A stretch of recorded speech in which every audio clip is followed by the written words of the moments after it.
Uist is gearing up to vote for our next MP on July 4th. Am Pàipear sat down to speak to the candidates and find out how they'll work for Uist. I'm Angus Brendan MacNeil. I've been the incumbent MP here for about 19 years.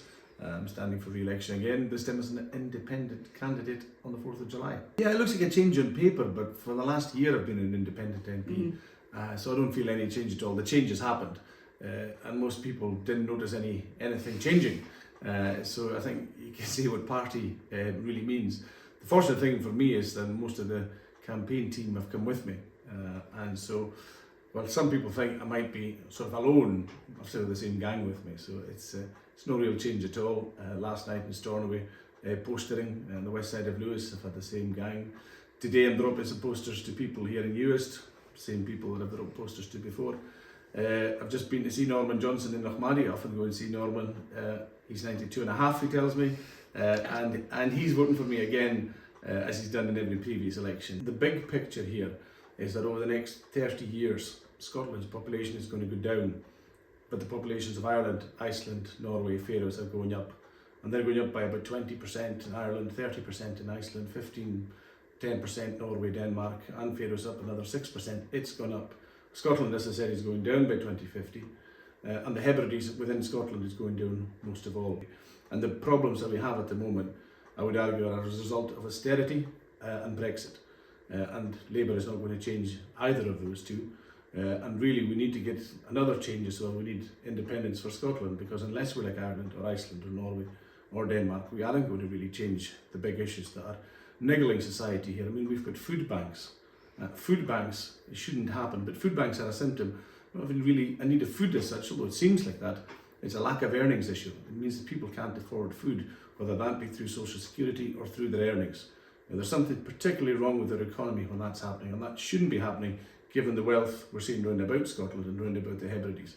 So we have to change a lot of that before we're going to make some other changes in Scotland, and then hopefully we'll see the changes to transportation. Incidentally, I mentioned Norman Johnson there. I saw him on TV of a repeat of a prospect programme, I think in the 80s, arguing for the Bernary Causeway.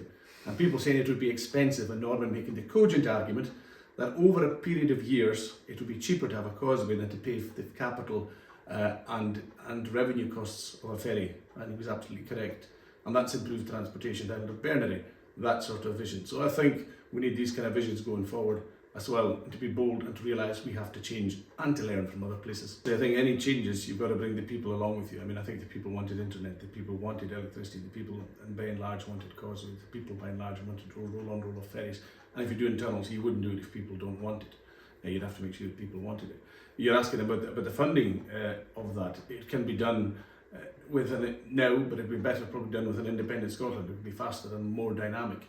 The money's there. We should remember that as a result of Brexit, we've lost about £12.5 million in a decade for the Hebrides, which are roads. We've seen the roads, we've seen the EU flags. This is infrastructure that's not being built. This was money that was promised to us in levelling up, which never came. The amount that came in levelling up was absolutely tiny in comparison to what we were getting from European money. So for the money that's been spent on the two ferries in the Clyde, £420 million, the ferries are built and opened last Christmas, a tunnel of 12 kilometres long for about £120 million. In other words, we could have built 42 kilometres of tunnel, which would have done this in the Harris and Barra, and if you want, linked to Skye.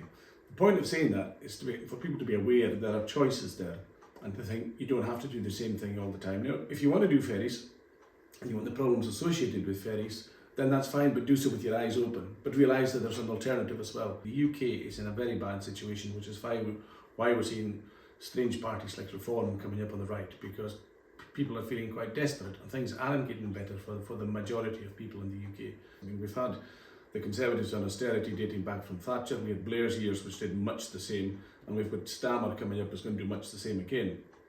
In countries such as Sweden or Finland or whatever, they've got a really different approach to that, and they do fund working mothers to get back into the workplace, and they find that if they do that, they keep their careers going and they become higher rate taxpayers and they get the money back anyway. So it's investing in people. Childcare is but really actually investing in adults as well, of course, as investing in the children themselves growing up. This will be the Labour shout in Scotland, it's the government in Edinburgh. But Labour in Wales are in the same problem. And I think West Streeting, the Labour health Shadow Health Secretary, said this in an interview, that ultimately all roads lead to Westminster when he was being challenged about Labour's performance in Wales. He was right. But let's remember that when we come to vote on the 4th of July. And I'm your man to hold Labour's feet to the fire, because we know that Labour are going to have a supermajority. And, you know, the weakest MP in a supermajority are the MPs of that very party, because they can't do anything. They're absolutely controlled by the whips. There are too many of them for a few of them to get together and rebel, whereas the voices that can really say something are the opposition voices. And I think it's important in a democracy to have a strong and loud opposition.